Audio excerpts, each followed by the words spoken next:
ਸਤਿ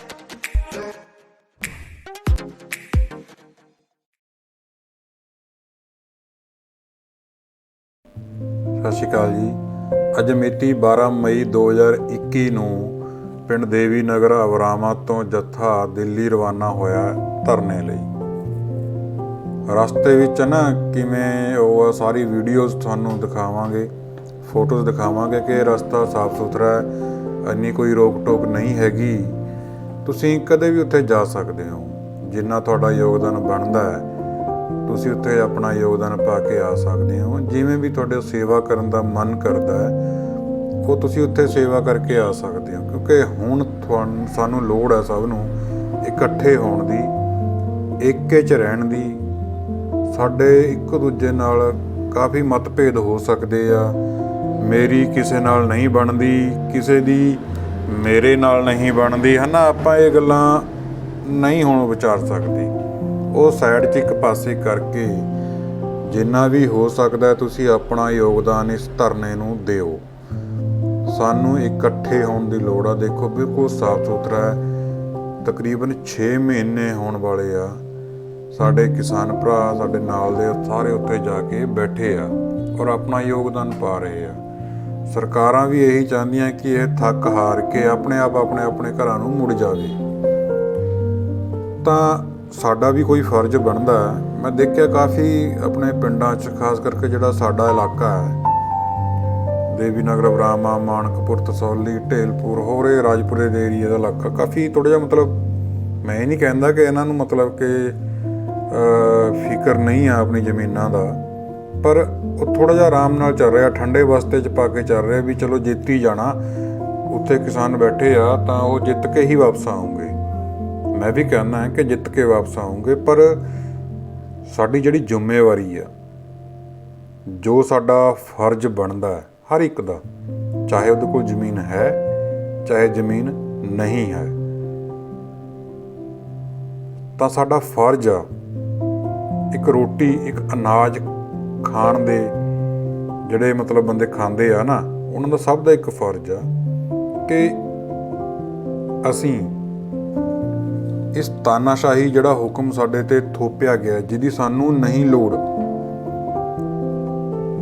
ਸਾਤੋਂ ਪੁੱਛਿਆ ਤੱਕ ਨਹੀਂ ਗਿਆ, ਕੋਈ ਸਲਾਹ ਨਹੀਂ ਲਈ ਗਈ ਕਿਸੇ ਤੋਂ ਵੀ, ਕਿਸੇ ਜਥੇਬੰਦੀ ਤੋਂ ਕਿ ਅਸੀਂ ਤੁਹਾਡੇ ਲਈ ਇਹ ਕਾਨੂੰਨ ਲੈ ਕੇ ਆਉਣਾ ਹੈ, ਤੁਹਾਨੂੰ ਕਿਵੇਂ ਦਾ ਲੱਗਿਆ, ਕੋਈ ਕਮੀ, ਕੋਈ ਪੇਸ਼ੀ ਪੁੱਛੀ ਜਾਂ ਦੱਸੀ ਜਾ ਸਕਦੀ ਸੀ, ਪਰ ਇੱਦਾਂ ਦਾ ਨਹੀਂ ਕੀਤਾ ਗਿਆ। ਇਸ ਦਾ ਮਤਲਬ ਇਹ ਆ ਕਿ ਸਿੱਧਾ ਕਿ ਇਹ ਆਪਣੇ ਜਿਹੜੇ ਕੋਆਪਰੇਟਿਵ ਘਰਾਣੇ ਆ, ਅੰਬਾਨੀ, ਅਦਾਨੀ, ਇਹ ਉਹਨਾਂ ਨੂੰ ਫਾਇਦਾ ਪਹੁੰਚਾਉਣ ਲਈ ਉਹਨਾਂ ਨਾਲ ਮੀਟਿੰਗਾਂ ਕਰਕੇ ਉਹਨਾਂ ਨੂੰ ਕਿਸ ਤਰੀਕੇ ਨਾਲ ਫਾਇਦਾ ਇਹਨਾਂ ਨੂੰ, ਉਹਨਾਂ ਦੀ ਕੰਪਨੀਆਂ ਨੂੰ ਦਿਆ ਜਾ ਸਕਦਾ ਹੈ, ਸਿਰਫ ਔਰ ਸਿਰਫ ਉਹਨਾਂ ਲਈ ਬਣਾਏ ਗਏ ਆ। ਬਾਕੀ ਗੋਦੀ ਮੀਡੀਆ ਨੇ ਜੋ ਕੀਤਾ ਹੈ ਉਹ ਅਸੀਂ ਭੁੱਲ ਨਹੀਂ ਸਕਦੇ। ਸਾਨੂੰ ਜ਼ਰੂਰਤ ਹੈ ਕਿ ਬਾਈਕਾਟ ਕਰਨਾ ਚਾਹੀਦਾ ਹੈ। ਇੱਦਾਂ ਦੀਆਂ ਜਿਹੜੀਆਂ ਸਾਨੂੰ ਇੱਕ ਦੂਜੇ ਨਾਲ ਤੋੜਨ ਦੀਆਂ ਜੋ ਗੱਲਾਂ ਕੀਤੀਆਂ ਜਾਂਦੀਆਂ ਹੈ, ਉਹਨਾਂ ਤੋਂ ਬਚ ਕੇ ਰਹਿਣਾ ਚਾਹੀਦਾ, ਸਾਵਧਾਨ ਰਹਿਣਾ ਚਾਹੀਦਾ, ਕਿਉਂਕਿ ਉਹ ਤੁਹਾਡਾ ਬ੍ਰੇਨ ਵਾਸ਼ ਕਰ ਰਹੇ ਆ। ਮੈਂ ਇਹ ਨਹੀਂ ਕਹਿੰਦਾ ਕਿ ਮੇਰੀਆਂ ਗੱਲਾਂ ਸੁਣੋ ਜਾਂ ਕਿਸਾਨ ਜਥੇਬੰਦੀਆਂ ਦੀਆਂ ਸੁਣੋ ਜਾਂ ਫਲਾਣੇ ਦੀਆਂ ਸੁਣੋ ਸਭ ਦੀਆਂ। ਤੁਸੀਂ ਦੇਖੋ ਕਿ ਉਹ ਬੰਦਾ ਚਾਹ ਕੀ ਰਿਹਾ, ਉਹਦੀ ਮਨਸ਼ਾ ਕੀ ਆ। ਉਹ ਤੁਹਾਨੂੰ ਪਾੜਨ ਦੀਆਂ ਗੱਲਾਂ ਕਰਨਗੇ, ਕਿਉਂਕਿ ਜਿਵੇਂ ਅੰਗਰੇਜ਼ਾਂ ਨੇ ਰਾਜ ਕੀਤਾ ਸੀ, ਡਿਵਾਈਡ ਐਂਡ ਰੂਲ, ਉਵੇਂ ਇਹ ਕਰ ਰਹੇ ਆ। ਇਹ ਨਹੀਂ ਚਾਹੁੰਦੀਆਂ ਸਰਕਾਰਾਂ, ਇਹ ਮੰਤਰੀ ਨਹੀਂ ਚਾਹੁੰਦੇ ਕਿ ਤੁਸੀਂ ਇੱਕ ਹੋ ਜਾਓ। ਜੇ ਤੁਸੀਂ ਇੱਕ ਹੋ ਗਏ ਤਾਂ ਤੁਸੀਂ ਆਪਸ ਦੇ ਵਿੱਚ ਆਪਣੇ ਵਿਚਾਰ ਸਾਂਝੇ ਕਰੋਗੇ। ਜਦੋਂ ਤੁਸੀਂ ਆਪਣੇ ਵਿਚਾਰ ਸਾਂਝੇ ਕਰੋਗੇ ਤਾਂ ਤੁਹਾਨੂੰ ਚੰਗੀਆਂ ਅਤੇ ਕੁਛ ਮਾੜੀਆਂ ਗੱਲਾਂ, ਕੁਛ ਚੰਗੀਆਂ ਰਾਜਨੀਤੀ ਦੀਆਂ ਗੱਲਾਂ, ਕੁਛ ਮਾੜੀਆਂ ਰਾਜਨੀਤੀ ਦੀਆਂ ਗੱਲਾਂ, ਇਹ ਆਪਾਂ ਆਪਸ ਦੇ ਵਿੱਚ ਵਿਚਾਰਾਂਗੇ। ਜਦੋਂ ਅਸੀਂ ਇਹ ਚੀਜ਼ਾਂ ਆਪਸ ਦੇ ਵਿੱਚ ਵਿਚਾਰਾਂਗੇ ਤਾਂ ਸਾਨੂੰ ਸਿੱਧੀ ਜਿਹੀ ਗੱਲ ਆ ਕਿ ਚੰਗੀਆਂ ਅਤੇ ਮਾੜੀਆਂ ਗੱਲਾਂ ਦਾ, ਉਹਨਾਂ ਦੇ ਵਿੱਚ ਅੰਤਰ ਸਾਨੂੰ ਉਹਦਾ ਪਤਾ ਲੱਗ ਜਾਏਗਾ। ਅਸੀਂ ਹਰ ਇੱਕ ਗੱਲ ਨੂੰ ਤੋਲਣ ਲੱਗ ਜਾਵਾਂਗੇ ਕਿ ਨਹੀਂ, ਇਹ ਸਾਡੇ ਲਈ, ਸਾਡੇ ਬੱਚਿਆਂ ਲਈ, ਸਾਡੇ ਸਮਾਜ ਲਈ ਇਹ ਹਾਨੀਕਾਰਕ ਹੈ ਨਾ। ਤਾਂ ਸਾਡੇ ਕੋਲ ਸੋਚਣ ਦਾ ਸਮਾਂ ਹੋਊਗਾ ਤਾਂ ਕਈ ਦਿਮਾਗ ਕੰਮ ਕਰਨਗੇ, ਹੈ ਨਾ। ਫਿਰ ਅਸੀਂ ਇੱਕ ਦੂਜੇ ਦੀ ਗੱਲਾਂ ਸੁਣਾਂਗੇ। ਉੱਥੇ ਦਾ ਜਿਹੜਾ ਮੈਂ ਮਾਹੌਲ ਦੇਖਿਆ ਹੈ ਨਾ, ਉਹ ਇੱਦਾਂ ਦਾ ਹੋ ਗਿਆ ਜਿਵੇਂ ਮਤਲਬ ਇੱਕ ਰਿਸ਼ਤੇਦਾਰਾਂ ਦਾ ਨਹੀਂ ਸੀ ਹੁੰਦਾ ਪਹਿਲਾਂ, ਵੀ ਆਪਸ ਵਿੱਚ ਬੈਠ ਕੇ ਆਪਾਂ ਨੇ ਗੱਲਾਂ ਕਰਨੀਆਂ, ਆਪਣੇ ਵਿਚਾਰ ਸਾਂਝੇ ਕਰਨੇ।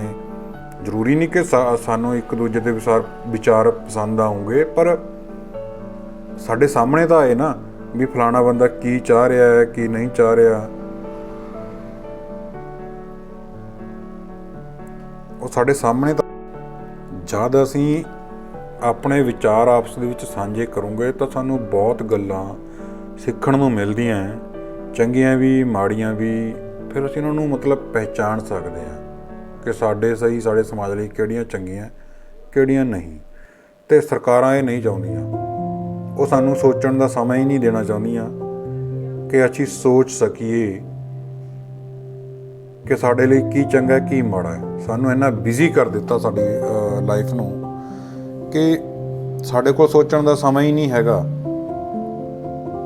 ਅਸੀਂ ਅੰਦੋਲਨ ਦੇ ਵਿੱਚ ਪਹਿਲਾਂ ਬਹੁਤ ਲੋਕ ਗਏ ਆ, ਉਹ ਹੁਣ ਇਹ ਨਹੀਂ ਹੈਗਾ ਕਿ ਉਹਨਾਂ ਨੂੰ ਪਿਆਰ ਨਹੀਂ ਹੈਗਾ, ਉਹ ਹੁਣ ਇਹ ਸੋਚਣ ਲੱਗ ਗਏ ਕਿ ਯਾਰ ਜਿੱਤੇ ਤਾਂ ਪਏ ਆ, ਉੱਥੇ ਬੈਠੇ ਆ ਤਾਂ ਜਿੱਤ ਕੇ ਆਉਂਗੇ। ਚਲੋ ਮੈਂ ਨਹੀਂ, ਉਹ ਤਾਂ ਗਿਆ ਹੋਇਆ ਫਲਾਣਾ, ਉਹ ਜਿੱਤੇ ਆਉਂਗੇ। ਦੇਖੋ ਦੀਵਾ ਦੀਵਾ ਬਾਲ ਕੇ ਹੀ ਦੀਵਾਲੀ ਬਣਦੀ ਆ, ਇੱਕ ਦੀਵੇ ਨਾਲ ਦੀਵਾਲੀ ਨਹੀਂ ਮਨਾਈ ਜਾ ਸਕਦੀ। ਇੱਕ ਜਿਵੇਂ ਬੂੰਦ ਬੂੰਦ ਨਾਲ ਸਮੁੰਦਰ ਬਣਦਾ ਨਾ, ਇੱਦਾਂ ਹੀ ਇੱਕ ਦੀਵੇ ਨਾਲ ਦੀਵਾਲੀ ਨਹੀਂ ਬਲਦੀ, ਦੀਵਾ ਦੀਵਾ ਬਾਲ ਕੇ ਹੀ ਦੀਵਾਲੀ ਬਣਦੀ ਆ। ਜੇ ਅਸੀਂ ਸਾਰੇ ਬੰਦੇ ਆਪਣਾ ਫਰਜ਼ ਸਮਝਦੇ ਹੋਏ ਉੱਥੇ ਯੋਗਦਾਨ ਦਊਂਗੇ ਤਾਂ ਜਾ ਕੇ ਅਸੀਂ ਅੰਦੋਲਨ ਨੂੰ ਜਿੱਤ ਸਕਦੇ ਹਾਂ। ਜੋ ਸਰਕਾਰਾਂ ਦੀ ਮਨਸ਼ਾ ਹੈ, ਦੇਖੋ ਇੰਨੀ ਚੁੱਪ ਤਾਂ ਬੈਠ ਨਹੀਂ ਨਾ ਸਕਦੀਆਂ, ਉਹਨਾਂ ਦੀ ਵੀ ਰਾਜਨੀਤੀ ਕਰਨ ਦੀ ਜੋ ਉਹਨਾਂ ਦੀ ਆਦਤ ਹੁੰਦੀ ਆ, ਉਹ ਕਰ ਰਹੇ ਆਪਣੀ ਰਾਜਨੀਤੀ। ਉਹ ਹੁਣ ਅੰਦਰੋਂ ਖਾਤੇ ਟੀਵੀ 'ਤੇ ਬਿਆਨ ਦਿੰਦੇ ਆ ਕਿ ਕਰੋਨਾ ਇਹ ਹੋ ਜਾਊਗਾ ਇਹ ਹੋ ਜਾਊਗਾ। ਮੈਂ ਮੰਨਦਾ ਕਿ ਕਰੋਨਾ ਹੈ, ਉਹਦੀ ਸਾਵਧਾਨੀਆਂ ਵੀ ਆ, ਉਸ ਤੋਂ ਲੁਕ ਕੇ ਅਸੀਂ ਨਹੀਂ ਰਹਿ ਸਕਦੇ। ਸਾਨੂੰ ਉਹਦੇ ਨਾਲ ਰਹਿਣਾ ਪੈਣਾ ਹੈ। ਜਿਵੇਂ ਬਾਕੀ ਕੰਟਰੀਆਂ ਰਹੀਆਂ, ਉਹਨਾਂ ਨੇ ਸਾਵਧਾਨੀਆਂ ਵਰਤ ਕੇ ਉਸ 'ਤੇ ਕਾਬੂ ਪਾ ਲਿਆ, ਪਰ ਸਾਡੇ ਉਰੇ ਇਹ ਸਰਕਾਰ ਦਾ ਲਾਡਲਾ ਪੁੱਤਾ, ਜਿਹਨੂੰ ਹੁੰਦਾ ਨਹੀਂ ਇੱਕ ਲਾਡਲਾ ਪੁੱਤ ਹੁੰਦਾ ਆਪਣੇ ਘਰ ਦੇ ਵਿੱਚ, ਹੈ ਨਾ, ਇਹ ਸਰਕਾਰ ਦਾ ਉਹ ਲਾਡਲਾ ਪੁੱਤਾ ਜਿਹੜਾ ਲੋੜ ਪੈਣ 'ਤੇ ਹੈ ਨਾ ਜਦ ਵੀ ਸਰਕਾਰ ਇਹਨੂੰ ਵਰਤ ਸਕਦੀ ਆ। ਜਦ ਬੰਗਾਲ ਦੇ ਵਿੱਚ ਵੋਟਾਂ ਸੀ ਉਸ ਟਾਈਮ ਤਾਂ ਇਹ ਮਤਲਬ ਲਾਡਲਾ ਪੁੱਤ ਅੰਦਰ ਲੁਕਿਆ ਹੋਇਆ ਸੀ, ਹੈ ਨਾ, ਕਿਸੇ ਨੂੰ ਕੋਈ ਡਰ ਨਹੀਂ ਸੀ। ਉਸ ਤੋਂ ਬਾਅਦ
ਫਿਰ ਤੁਹਾਡੀ ਸਟੇਟ, ਫਿਰ ਤੁਹਾਡਾ ਪੂਰਾ ਦੇਸ਼, ਉਹ ਇਸ ਕਰਕੇ ਹੀ ਬਣਾਇਆ ਜਾਂਦਾ ਹੈ।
ਜਾਬਤੇ 'ਚ ਰਹਿ ਕੇ ਹੀ ਜਿੱਤੇ ਜਾਂਦੇ ਆ। ਜੋ ਇਹ ਕਰ ਰਹੇ ਆ, ਇਹਨਾਂ ਨੂੰ ਤਜਰਬਾ ਹੈ, ਜਿੰਨੀ ਸਾਡੀ ਉਮਰ ਆ ਉਹਨਾਂ ਦਾ ਇਹਨਾਂ ਨੂੰ ਤਜਰਬਾ ਹੈ। ਇਹ ਗਲਤ ਕਰ ਨਹੀਂ ਸਕਦੇ ਕਿਉਂਕਿ ਸਾਰਿਆਂ ਦੀ ਨਿਗਾਹ, ਪੂਰੀ ਦੁਨੀਆ ਦੀ ਨਿਗਾਹ ਇਸ ਅੰਦੋਲਨ ਤੇ ਟਿਕੀ ਹੋਈ ਹੈ। ਇਸ ਕਰਕੇ ਇਹ ਗਲਤ ਨਹੀਂ ਜਾ ਸਕਦੇ। ਗਲਤ ਕਰਕੇ ਜਾਓਗੇ ਕਿਤੇ। ਜਦ ਤੁਸੀਂ ਆਪਣੇ ਪ੍ਰਧਾਨ ਮੰਤਰੀ ਨੂੰ ਕੁਐਸਚਨ ਪੁੱਟ ਕਰ ਸਕਦੇ ਆ, ਉਹਨਾਂ ਨੂੰ ਕੁਛ ਇਹ ਉਹ ਕਹਿ ਸਕਦੇ ਆ, ਤਾਂ ਇਹ ਤਾਂ ਸਾਡੇ ਲੋਕਲ ਨੇ, ਤਾਂ ਇਹ ਕਿਵੇਂ ਗਲਤ ਕਰ ਦੂੰਗੇ? ਤਾਂ ਸਾਡਾ ਵੀ ਫਰਜ਼ ਹੈ ਕਿ ਅਸੀਂ ਇਹਨਾਂ ਨੂੰ ਆਪਸ ਵਿੱਚ ਨਾ ਲੜੀਏ, ਇਹਨਾਂ ਨੂੰ ਇੱਕ ਦੂਜੇ ਉੱਤੇ ਮਿੱਟੀ ਕੀਚੜ ਨਾ ਅਗੇਰੀਏ, ਕਿਉਂਕਿ ਸਰਕਾਰਾਂ, ਇਹ ਪੋਲੀਟੀਕਲ ਪਾਰਟੀਆਂ ਇਹੀ ਚਾਹੁੰਦੀਆਂ ਕਿ ਅਸੀਂ ਆਪਸ ਦੇ ਵਿੱਚ ਲੜੀਏ। ਔਰ ਇਹ ਸੋਸ਼ਲ ਮੀਡੀਆ 'ਤੇ ਇਹਨਾਂ ਦੇ ਜਿਹੜੇ ਚਮਚੇ ਹੁੰਦੇ ਆ ਨਾ, ਦੇਖੋ ਖਰੀਦੇ ਹੋਏ ਚਮਚੇ, ਇਹਨਾਂ ਦੇ ਜਿਹੜੇ ਵਰਕਰ ਤੇ ਜਿਹੜੇ ਪਹਿਲਾਂ ਇਕੱਠ ਕਰਦੇ ਫਿਰਦੇ ਹੁੰਦੇ ਤੇ ਫਲਾਣਾ ਸਿੰਘ ਜ਼ਿੰਦਾਬਾਦ, ਉਹਨਾਂ ਦੇ ਗਲਾਂ 'ਚ ਪਟੇ ਪਾਏ ਹੋਏ ਸੀ ਆਪਣੇ ਹੈ ਨਾ। ਮੈਂ ਵੀ ਕਿਸੇ ਟਾਈਮ ਪਾਏ ਹੋਏ ਸੀ, ਤਾਂ ਹੀ ਮਤਲਬ ਐਕਸਪੀਰੀਅੰਸ ਦੇ ਨਾਲ ਬੋਲ ਰਹੇ ਹਾਂ। ਅਸੀਂ ਵੀ ਪਿੰਡਾਂ ਤੋਂ ਆਏ ਹਾਂ, ਪਿੰਡਾਂ ਦੇ ਵਿੱਚ ਰਹੇ ਹਾਂ, ਅਸੀਂ ਵੀ ਪੋਲੀਟੀਕਲ ਰੈਲੀਆਂ ਦੇ ਵਿੱਚ ਹਿੱਸਾ ਲਿਆ। ਉਹ ਗਲਤੀਆਂ ਕੀਤੀਆਂ ਅਸੀਂ, ਸਾਡੇ ਪਿਓ ਨੇ ਵੀ ਕੀਤੀ ਆ, ਉਹਨਾਂ ਦੇ ਵੀ ਪਿਓ ਨੇ ਕੀਤੀਆਂ। ਇਹਦਾ ਮਤਲਬ ਇਹ ਨਹੀਂ ਹੈਗਾ ਹੁਣ ਕਿ ਅਸੀਂ ਵੀ ਅੱਗੇ ਕਰਦੇ ਰਹੀਏ, ਸਾਡੇ ਬੱਚੇ ਵੀ ਕਰਦੇ ਰਹੀਏ। ਕਿ ਅਸੀਂ ਸਾਰੇ ਇਹ ਚਾਹੁੰਦੇ ਹਾਂ ਜੋ ਅਸੀਂ ਫੇਸ ਕਰ ਰਹੇ ਹਾਂ ਜਾਂ ਅਸੀਂ ਫੇਸ ਕੀਤਾ ਹੈ, ਕਿ ਸਾਡੇ ਬੱਚੇ ਵੀ ਉਹੀ ਫੇਸ ਕਰੂੰਗੇ, ਉਹ ਵੀ ਉੱਦਾਂ ਹੀ ਮਤਲਬ ਗਲਤ ਕੰਮਾਂ ਦਾ ਸਾਥ ਦੇਵਾਂਗੇ। ਹੁਣ ਬਦਲਾਵ ਆਇਆ ਤਾਂ ਆਪਾਂ ਬਦਲ ਸਕਦੇ ਹਾਂ। ਅਸੀਂ ਕਿਸੇ ਨੂੰ ਨੀਵਾਂ ਨਹੀਂ ਦਿਖਾਉਣਾ ਵੀ ਉਹ ਫਲਾਣਾ ਪਾਰਟੀ ਦਾ ਚਮਚਾ ਸੀ। ਪਰ ਕੁਛ ਬੰਦੇ ਹੁਣ ਵੀ ਹੁੰਦੇ ਆ ਜਿਹੜੇ ਕਹਿੰਦੇ ਆ ਅਸੀਂ ਤਾਂ ਕੱਟੜ ਹੁੰਦੇ ਆ, ਉਹ ਬੋਲਦੇ ਹੀ ਬੜੇ ਸੋਚ ਕੇ ਆ। ਉਹਨਾਂ ਦਾ ਇਸ ਅੰਦੋਲਨ ਨਾਲ ਕੋਈ ਲੈਣਾ ਦੇਣਾ ਨਹੀਂ ਹੈਗਾ। ਮੈਨੂੰ ਨਹੀਂ ਲੱਗਦਾ ਕਿ ਉਹ ਇੱਥੇ ਆਏ ਵੀ ਹੋਣੇ ਆ ਇਸ ਅੰਦੋਲਨ ਦੇ ਵਿੱਚ। ਮੈਂ ਦੱਸਾਂ ਤੁਹਾਨੂੰ ਉਹ ਇੱਥੇ ਕਿਉਂ ਨਹੀਂ ਆਉਂਦੇ। ਉਹ ਇਸ ਕਰਕੇ ਨਹੀਂ ਆਉਂਦੇ ਕਿਉਂਕਿ ਇੱਥੇ ਇਹਨਾਂ ਨੂੰ ਕੋਈ ਪੁੱਛਦਾ ਨਹੀਂ ਹੈਗਾ। ਇੱਥੇ ਪੁੱਛ ਹੁੰਦੀ ਆ ਹੱਕ ਸੱਚ ਦੀ ਗੱਲ ਕਰਨ ਵਾਲੇ ਨੂੰ, ਜਿਹਦਾ ਕਿਸੇ ਪਾਰਟੀ ਨਾਲ ਕੋਈ ਲੈਣਾ ਦੇਣਾ ਨਹੀਂ। ਜਿਹੜੇ ਬੰਦਿਆਂ ਦਾ ਪਾਰਟੀ ਨਾਲ ਕੋਈ ਨਾ ਕੋਈ ਲੈਣਾ ਦੇਣਾ ਹੈ, ਉਹ ਬੰਦੇ ਨੂੰ ਉੱਥੇ ਇੰਨਾ ਪੁੱਛਿਆ ਨਹੀਂ ਜਾਂਦਾ ਹੈ ਨਾ। ਉਹ ਫਿਰ ਬੰਦੇ ਨੂੰ ਇੱਦਾਂ ਲੱਗਦਾ ਯਾਰ ਮੈਨੂੰ ਤਾਂ ਕੋਈ ਪੁੱਛਦਾ ਨਹੀਂ। ਅਤੇ ਇਹ ਬੰਦੇ ਹੁੰਦੇ ਆ ਪੁੱਛਦੇ ਭੁੱਖੇ, ਵੀ ਮੈਨੂੰ ਪੁੱਛੋ, ਕੋਈ 4 ਬੰਦਿਆਂ 'ਚ ਮੇਰੀ ਹੋਣੀ ਚਾਹੀਦੀ ਹੈ ਕਿ ਮੈਂ ਇਹ ਕਰਿਆ, ਇਹ ਮੇਰਾ ਨਾਮ ਹੋਣਾ ਚਾਹੀਦਾ, ਮੈਂ ਉਹਦੇ ਵਿੱਚ ਇਹ ਚੀਜ਼ਾਂ ਆ ਜਾਂਦੀਆਂ। ਅਤੇ ਉਹ ਬੰਦਾ ਫਿਰ ਉੱਥੇ ਰਹਿੰਦਾ ਨਹੀਂ ਜ਼ਿਆਦਾ ਦੇਰ। ਔਰ ਇਹੀ ਹੋ ਰਿਹਾ ਹੈ। ਆਪਾਂ ਜ਼ਿਆਦਾ ਦੂਰ ਨਾ ਜਾਓ, ਆਪਾਂ ਆਪਣੇ ਆਪਣੇ ਪਿੰਡਾਂ 'ਤੇ ਹੀ ਲਾ ਲਓ ਹੈ ਨਾ। ਅਸੀਂ ਹੋਰ ਕਿਸੇ ਨੂੰ ਕਿਉਂ ਕਹੀਏ ਕਿ ਸਾਡੇ ਪਿੰਡਾਂ ਦੇ ਜਿਹੜੇ ਬੰਦੇ ਮੋਹਰੀ ਸੀ ਉਹ ਜਾ ਰਹੇ ਆ, ਨਹੀਂ ਨਾ ਜਾ ਰਹੇ। ਉਹਦਾ ਕਾਰਨ ਇਹੀ ਆ। ਅੱਜ ਮੈਂ ਬੋਲ ਰਿਹਾ, ਸ਼ਰੇਆਮ ਬੋਲ ਰਿਹਾ, ਮੈਨੂੰ ਪਤਾ ਉਹ ਮਨ ਦੇ ਵਿੱਚ ਮੇਰੇ ਪ੍ਰਤੀ ਖਾਰ ਰੱਖੂਗੇ, ਪਰ ਯਾਰ ਬੋਲਣਾ ਤਾਂ ਪੈਣਾ ਹੈ ਨਾ। ਆਪਾਂ ਕਿੰਨੀ ਦੇਰ ਚੁੱਪ ਰਹੂੰਗੇ? ਇਸੇ ਚੀਜ਼ਾਂ ਦਾ ਤਾਂ ਉਹ ਫਾਇਦਾ ਲੈਂਦੇ ਆ। ਕਿਉਂ, ਕੀ ਗੱਲ, ਮੈਂ ਕਿਉਂ ਨਾ ਬੋਲਾਂ? ਮੈਂ ਕਿਉਂ ਨਾ ਬੋਲਾਂ? ਹਾਂ, ਮੈਂ ਤਾਂ ਨਾ ਬੋਲਾਂ ਜੇ ਕੱਲ੍ਹ ਨੂੰ ਮੇਰਾ ਮੁੰਡਾ ਆ, ਮੈਂ ਭੁੱਕੀ ਵੇਚਦਾ, ਕਿਸੇ ਨਾਲ ਹੇਰਾ ਫੇਰੀਆਂ ਕਰਦਾ, ਮੈਨੂੰ ਪੁਲਿਸ ਫੜ ਲਵੇ, ਤਾਂ ਮੈਂ ਇਹਨਾਂ ਬੰਦਿਆਂ ਕੋਲ ਜਾ ਕੇ ਮਿੰਨਤਾਂ ਕਰਾਂ, ਬਾਈ ਜੀ ਛੁਡਾ ਦਿਓ ਮੇਰੇ ਨਿਆਣੇ, ਮੈਂ ਭੁੱਕੀਆਂ ਵੇਚਦੇ ਫੜੇ ਗਏ, ਅਸੀਂ ਗਲਤ ਕੰਮ ਕਰਦੇ ਤੇ, ਫਿਰ ਤਾਂ ਮੈਂ ਇਹਨਾਂ ਦੀ ਮੰਨਾਂ। ਜੇ ਤਾਂ ਮੈਂ ਇਹ ਕੰਮ ਨਹੀਂ ਕਰਦਾ ਫਿਰ ਮੈਂ ਕਿਉਂ ਮੰਨਾਂ? ਅਗਰ ਮੈਨੂੰ ਭਰੋਸਾ ਹੈ ਕਿ ਮੈਂ ਇਹਨਾਂ ਦੇ ਕੰਮ, ਇੱਦਾਂ ਦੇ ਕੰਮ ਨਹੀਂ ਕਰਦਾ, ਫਿਰ ਮੈਂ ਕਿਉਂ ਮੰਨਾਂ? ਦੇਖੋ ਇੱਦਾਂ ਦੇ ਆਲੀਸ਼ਾਨ ਉੱਥੇ ਅਸੀਂ ਉਹ ਬਣਾਏ ਹੋਏ ਆ ਸਾਰਿਆਂ ਨੇ। ਇਹ ਪਿੰਡ ਦੇਵੀ ਨਗਰ ਵਰਾਵਾਂ ਦਾ, ਇਹ ਸਾਡਾ ਰਹਿਣ ਬਸੇਰਾ ਉੱਥੇ ਦਾ। ਕੋਈ ਵੀ ਬੰਦਾ ਕਿਸੇ ਵੀ ਪਿੰਡ ਦਾ ਅਗਰ ਇੱਥੇ ਆ ਕੇ ਰਹਿਣਾ ਚਾਹੁੰਦਾ ਹੈ ਤਾਂ ਉਹ ਰਹਿ ਸਕਦਾ ਹੈ। ਉਹ ਆਪਣਾ ਨਾਮ ਲਿਖਾ ਦੇਣ, ਨੀਚੇ ਨੰਬਰ ਚੱਲ ਰਿਹਾ ਸਕਰੀਨ ਦੇ, ਉਹ ਆਪਣਾ ਨਾਮ, ਪੂਰਾ ਐਡਰੈਸ, ਇਹ ਸਾਰੀ ਚੀਜ਼ਾਂ ਲਿਖਾ ਸਕਦਾ ਹੈ, ਕਿੰਨੇ ਦਿਨ ਰਹਿਣਾ ਹੈ। ਅਤੇ ਕਈ ਵੀਰਾਂ ਕੋਲ, ਮੇਰੇ ਕੋਲ ਗੱਡੀਆਂ ਹੁੰਦੀਆਂ, ਉਹ ਸੇਵਾ ਲਾ ਸਕਦਾ ਹੈ ਕਿ ਆਪਣੀ ਗੱਡੀ ਦੇ ਜ਼ਰੀਏ ਉੱਥੇ ਸੰਗਤਾਂ ਨੂੰ ਛੱਡ ਕੇ ਆ ਸਕਦਾ ਹੈ। ਜ਼ਿਆਦਾ ਦੇਰ ਉਹ ਖੁਦ ਨਹੀਂ ਰਹਿ ਸਕਦਾ ਤਾਂ ਇਹ ਸੇਵਾ ਲੈ ਸਕਦਾ ਹੈ। ਜਿਨ੍ਹਾਂ ਵੀਰਾਂ ਕੋਲ, ਮੇਰੇ ਕੋਲ ਗੱਡੀਆਂ, ਉਹ ਆਪਣੀ ਇਹ ਸੇਵਾ ਲੈ ਸਕਦਾ ਕਿ ਆਪਣੀ ਗੱਡੀ ਦੇ ਜ਼ਰੀਏ ਸੰਗਤਾਂ ਨੂੰ ਉੱਥੇ ਛੱਡ ਕੇ ਆ ਸਕਦਾ ਹੈ। ਕਿਉਂਕਿ ਅੰਦੋਲਨ ਦੇਖੋ ਲੰਬੇ ਚੱਲਦੇ ਆ। ਅਸੀਂ ਪੈਸੇ ਨੂੰ ਵੀ ਆਪਣੇ ਹੱਥ 'ਚ ਰੱਖ ਕੇ ਚੱਲਣਾ ਚਾਹੀਦਾ ਹੈ। ਆਵਾਗਮਨ ਪੈਸਾ ਨਹੀਂ ਹਟਾਉਣਾ ਚਾਹੀਦਾ, ਵਾਧੂ ਖਰਚੇ ਨਹੀਂ ਕਰਨੇ ਚਾਹੀਦੇ। ਜਿੰਨੇ ਤੁਸੀਂ ਕੰਟਰੋਲ ਕਰ ਸਕਦੇ ਹੋ ਕਰ ਸਕਦੇ ਹੋ, ਹੈ ਨਾ। ਇਹਨੂੰ ਆਪਣਾ ਸਮਝ ਕੇ ਚੱਲੋ। ਇਹ ਨਾ ਸਮਝੋ ਕਿ ਪੈਸੇ ਇਕੱਠੇ ਹੋ ਗਏ, ਪਿੰਡ ਦਾ ਪੈਸਾ ਹੈ ਅਤੇ 15-20 ਦਿਨਾਂ 'ਚ, ਮਹੀਨਿਆਂ 'ਚ ਖਤਮ ਕਰ ਦਿਓ। ਤੁਸੀਂ ਇਹ ਸੋਚੋ ਤੁਹਾਡੇ 'ਤੇ ਬਹੁਤ ਵੱਡੀ ਜ਼ਿੰਮੇਵਾਰੀ ਆ, ਉਹ ਨਿਭਾਓ। ਤੇ ਪੈਸੇ ਨੂੰ ਬੜੇ ਅਦਬ ਨਾਲ ਖਰਚ ਕਰੋ ਤਾਂ ਕਿ ਅਸੀਂ ਜ਼ਿਆਦਾ ਦੇਰ ਤੱਕ ਉੱਥੇ ਸੰਘਰਸ਼ ਲੜ ਸਕੀਏ। ਤੁਹਾਨੂੰ ਬਾਰ-ਬਾਰ ਪਿੰਡਾਂ 'ਚੋਂ ਪੈਸੇ ਇਕੱਠੇ ਕਰਨ ਦੀ ਲੋੜ ਨਾ ਪਵੇ। ਸਾਨੂੰ ਹਿੰਮਤ ਦੀ ਲੋੜ ਆ, ਸਾਨੂੰ ਸਾਥ ਦੀ ਲੋੜ ਆ। ਕਿਰਪਾ ਕਰਕੇ ਸਾਥ ਦਿਓ।